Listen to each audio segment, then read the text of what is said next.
112 साल पहले समंदर में 1500 लोगों के साथ डूबा टाइटैनिक फिर बलि मांग रहा है। सबमरीन में बैठकर टाइटैनिक का मलबा देखने गए दुनिया के 5 रईस गायब हो गए हैं। उन्हें ढूंढने के लिए अमेरिका, कनाडा, फ्रांस की कई रेस्क्यू टीमें लगी हुई हैं। उन्हें ढूंढने के लिए समंदर की गहराई में अब तक का सबसे बड़ा ऑपरेशन चल रहा है। लेकिन समंदर के अंदर सबमरीन में कैद उन 5 जिंदगियों की जंग समय से है, क्योंकि सबमरीन की ऑक्सीजन तेजी से खत्म हो रही है और उनके पास सिर्फ 19 घंटे का ऑक्सीजन बाकी है। देखिए समंदर में मौत से रेस, जिंदगी के 19 घंटे शेष।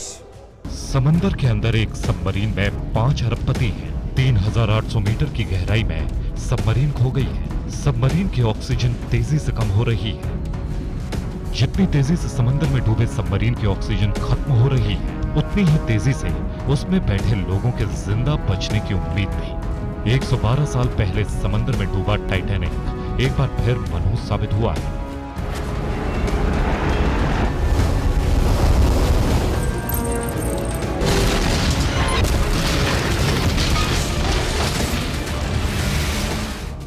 अप्रैल 1912 की आधी रात टाइटैनिक एक आइसबर्ग से टकराया था। दुनिया के कई अरबपति उस वक्त दुनिया के सबसे लग्जरी जहाज के पहले सफर पर निकले थे, लेकिन टाइटैनिक का ये सफर शिपिंग के इतिहास का सबसे मनहूस सफर साबित हुआ। 1500 से ज्यादा लोगों के साथ टाइटैनिक डूब गया। टाइटैनिक इतिहास बन गया, लेकिन समंदर के अंदर आज भी टाइटैनिक का मलबा बाकी है। टाइटैनिक के इसी मलबे को देखने के लिए दुनिया के 5 अरबपति एक सबमरीन पर सवार होकर समंदर के अंदर 3800 मीटर की गहराई में पहुंच गए। लेकिन अब उनके सबमरीन से संपर्क टूट गया है। जब सबमरीन ने सफर शुरू किया तब उसमें 96 घंटे की ऑक्सीजन थी। 22 जून शाम 3:30 बजे वो 96 घंटे खत्म हो रहे हैं। अगर 22 जून की शाम 3:30 बजे से पहले इस सबमरीन का रेस्क्यू नहीं हुआ तो टाइटैनिक जहाज 112 साल बाद 5 अरबपतियों की जान और ले लेता। वक्त तेजी से फिसल रहा है और सबमरीन का कोई पता नहीं चल रहा। विशाल समंदर की अथाह गहराई में एक छोटी सी प्राइवेट सबमरीन को ढूंढना समंदर में सुई ढूंढने जैसा मुश्किल काम है, और चुनौती यह है कि यह मुश्किल काम जल्दी करना होगा।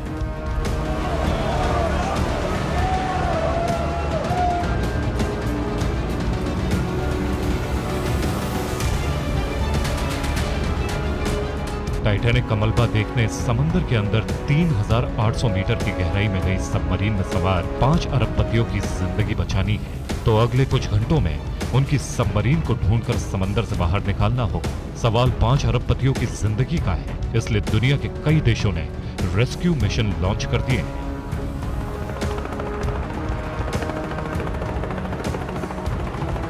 सैकड़ों प्राइवेट शिप समंदर में सबमरीन के सुराग तलाश रहे हैं। दुनिया के कई देशों की नेवल वॉरशिप अरबपतियों की सबमरीन को ढूंढने में जुटी। अमेरिका, कनाडा और कई यूरोप के देशों ने अपनी 50 से ज्यादा सबमरीन अरबपतियों की प्राइवेट सबमरीन को ढूंढने के काम पर लगा दी है। यानी इस वक्त समंदर के अंदर दुनिया में अपनी तरह का पहला और सबसे बड़ा रेस्क्यू ऑपरेशन चल रहा है।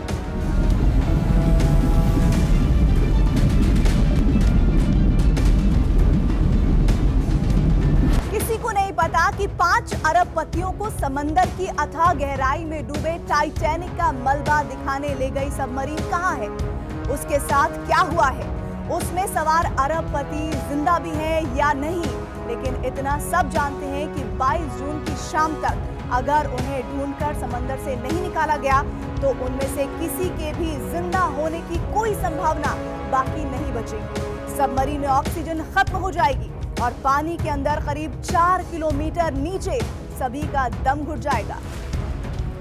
रविवार को कनाडा के न्यू फाउंडलैंड तट के नजदीक टाइटैनिक का मलबा दिखाने गई ये पनडुब्बी गायब हो गई थी। अटलांटिक महासागर के बीचों बीच समंदर से सबसे बड़ा खोजी अभियान चल रहा है। लेकिन अब देखिए इस सबमरीन में कौन कौन सवार थे और उनके साथ क्या हुआ।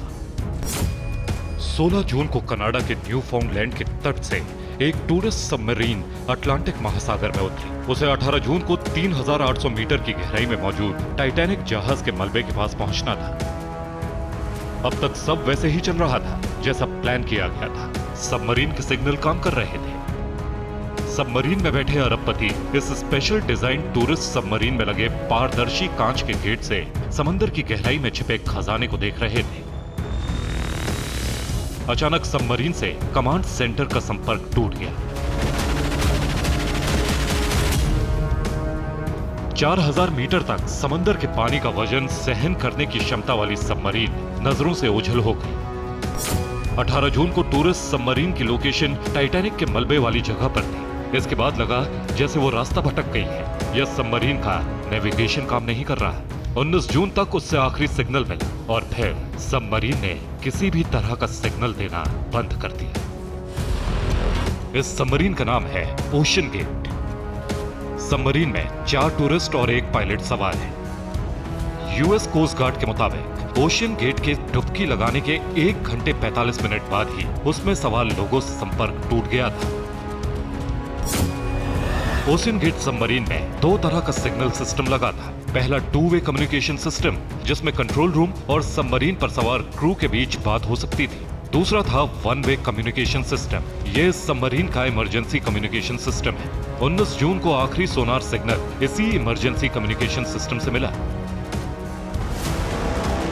ओशन गेट सबमरीन को समंदर में उतरे 75 घंटे से ज्यादा वक्त बीत गया है। अभी तक ना तो सबमरीन की लोकेशन पता चल पाई है और न ही सबमरीन में मौजूद लोगों से किसी तरह का संपर्क हो पाया है। ऐसे में सवाल खड़ा होता है कि आखिर टाइटैनिक मलबे को दिखाने वाली टूरिस्ट सबमरीन आखिर कहां मिसिंग हो गई? क्या नीले समंदर में सबमरीन की जल समाधि हो गई, या फिर टाइटैनिक की तरह टूरिस्ट सबमरीन भी किसी हादसे का शिकार हो गई? आपको बताते हैं इस पनडुब्बी में कौन कौन लोग हैं। 58 साल के ब्रिटिश अरबपति हैमिश हॉर्डिंग, जो जाने माने एक्सप्लोरर हैं और अंतरिक्ष की भी यात्रा कर चुके हैं, साउथ पोल का भी भ्रमण कर चुके हैं। अनुमान के मुताबिक इनकी कुल दौलत करीब 8,500 करोड़ रुपए है। हालांकि यह आंकड़ा इससे ज्यादा भी हो सकता है। 48 साल के ब्रिटिश बिजनेसमैन शहजादा दाऊद, जिनका नाम पाकिस्तान के सबसे अमीर लोगों में शुमार है, इनकी कुल दौलत करीब 3,000 करोड़ रुपए है। अरबपति बिजनेसमैन शहजादा दाऊद का बेटा सुलेमान भी इस पनडुब्बी में है, जो 19 साल का है। इसके अलावा 77 साल के पूर्व फ्रांसीसी navy diver Paul Henri Nargeolet. Paul Henri 30 से ज्यादा बार टाइटैनिक के मलबे तक जा चुके हैं और वही इस अभियान में गाइड की भूमिका में है। पॉल हेनरी दुनिया के मशहूर डाइवर हैं और वो भी अरबपति हैं। इस टूर को संचालित कर रही कंपनी ओशन गेट के सीईओ स्टॉकटन रस भी इस सबमरीन में है। उनके नाम पर 3 गिनीज वर्ल्ड रिकॉर्ड भी दर्ज है। कुल मिलाकर करीब 11,500 करोड़ रुपए से भी ज्यादा की संपत्ति के मालिक इस पनडुब्बी के साथ खो गए हैं या गायब हो गए हैं। हर गुजरते मिनट के साथ उनके जिंदा बचने की संभावना कम होती जा रही है।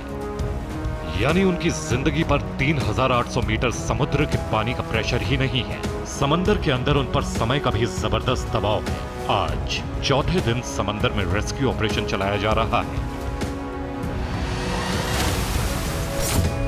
सबमरीन को ढूंढने के लिए अमेरिका से कई जहाज भेजे गए हैं। कनाडा के जहाज भी तलाशी अभियान में जुटे हैं। ऑपरेशन में अमेरिका के 3 मिलिट्री एयरक्राफ्ट C-17 को लगाया गया है। 2 C-130 जहाज रेस्क्यू ऑपरेशन में लगे हैं। यूएस कोस्ट गार्ड कमांडर लगभग 20,000 वर्ग किलोमीटर के समुद्र के इलाके में तलाशी अभियान चला रहे हैं। अमेरिका की कोस्ट गार्ड रविवार से ही यूएस नेवी और कैनेडियन कोस्ट गार्ड के साथ कोऑर्डिनेट कर रही है। इसके अलावा कनाडा की नौसेना, वायुसेना और तट रक्षक से मदद ली जा रही है। एक फ्रांसीसी खोजी जलपोत भी तलाशी अभियान में शामिल है। अटलांटिक महासागर में चल रहे खोज अभियान के दौरान मंगलवार रात को एक उम्मीद की किरण दिखी थी। कनाडा के P-8 एयरक्राफ्ट ने समुद्री गहराइयों में एक खास तरह की आवाज सुनने का दावा किया था। ऐसा लग रहा था जैसे सबमरीन के इमरजेंसी कम्युनिकेशन सिस्टम से पनडुब्बी से निकलने वाला बैंगिंग साउंड आ रही थी। यह आवाज हर 30 मिनट के अंतराल पर आ रही थी। तुरंत आवाज वाले एरिया में सर्च टीमें बढ़ा दी गई। युद्ध स्तर पर खोज शुरू हो गई, लेकिन अब तक किसी भी सर्च टीम को कुछ नहीं मिल पाया है। ब्रिटिश अरबपति Hamish Harding, French explorer Paul Henri Nargeolet और टूरिस्ट सबमरीन से टाइटैनिक का मलबा दिखाने वाले tourist submarine company OceanGate के सीईओ स्टॉकटन रश के अलावा इस सबमरीन में जो पाकिस्तानी अरबपति शहजादा दाऊद अपने बेटे सुलेमान के साथ सवार थे। शहजादा दाऊद पाकिस्तान के 3 सबसे रईस लोगों में शुमार हैं। पाकिस्तान में शहजादा दाऊद का कद इतना बड़ा है कि अगर पाकिस्तान के इस रईस को कुछ हो गया तो पाकिस्तान की शेयर मार्केट तक पर क्रैश होने का खतरा बन जाएगा। पाकिस्तान के हर अखबार में शहजादा दाऊद और सुलेमान के समंदर में खो जाने की खबर है। पाकिस्तानी अरबपति Shahzada Dawood Engro group of companies के मालिक हैं। उनके समंदर में खो जाने की खबर से कराची स्टॉक मार्केट में हड़कंप मचा हुआ है। कर्ज और कंगाली से जूझ रहे पाकिस्तान में शहजादा दाऊद की एंग्रो कंपनी इंटरनेशनल लेवल पर कई बड़े बिजनेस करती है। इसलिए पाकिस्तान के मार्केट एक्सपर्ट समंदर में उनके गुम हो जाने के बाद पाकिस्तानी बाजार में आने वाली सुनामी से घबरा रहे हैं। टाइटैनिक का मलबा कनाडा के न्यू फाउंडलैंड के सेंट जॉन्स के दक्षिण में 700 किलोमीटर दूर है। टाइटैनिक के मलबे को देखने के जिस सफर पर ये 5 लोग निकले थे, वहां तक पहुंचना अपने आप में बहुत बड़े एडवेंचर से कम नहीं है। गायब हुई ओशन गेट कंपनी की टाइटन पनडुब्बी में बीते साल सीबीएस के पत्रकार डेविड पॉग ने सफर किया था और वो टाइटैनिक के मलबे तक गए थे। उन्होंने अपनी रिपोर्ट में इस सबमरीन के बारे में बताया था। ओशन गेट की सबमरीन में एक पायलट और 4 क्रू के लिए जगह है, मतलब मैक्सिमम 5 लोग ही एक बार में जा सकते हैं। ये सबमरीन अधिकतम 4000 मीटर की गहराई तक जा सकती है। इस सबमरीन में टाइटेनियम कैप लगी है। इसके सामने पारदर्शी व्यूइंग पोर्ट है। ये सबमरीन कार्बन फाइबर से बनी है। इसमें करीब 96 घंटे तक की एक्स्ट्रा लाइफ सपोर्ट यानी ऑक्सीजन है। इस सबमरीन की लंबाई 22 फीट है और इसका वजन करीब 10,432 किलोग्राम है। पोग ने यह भी कहा कि पनडुब्बी में बैठे लोग खुद भी बाहर नहीं निकल सकते हैं, क्योंकि पनडुब्बी को बाहर से मजबूती से सील किया होता है। इसी सबमरीन में बैठकर टाइटैनिक के मलबे को देखने के लिए और ओशन गेट की इस टूरिस्ट पनडुब्बी में सवार होने के लिए 4 लोगों ने करीब 2 करोड़ से ज्यादा रकम खर्च की थी। अब उन्हें ढूंढने के लिए 10,000 वर्ग किलोमीटर का इलाका खंगाला जा रहा है।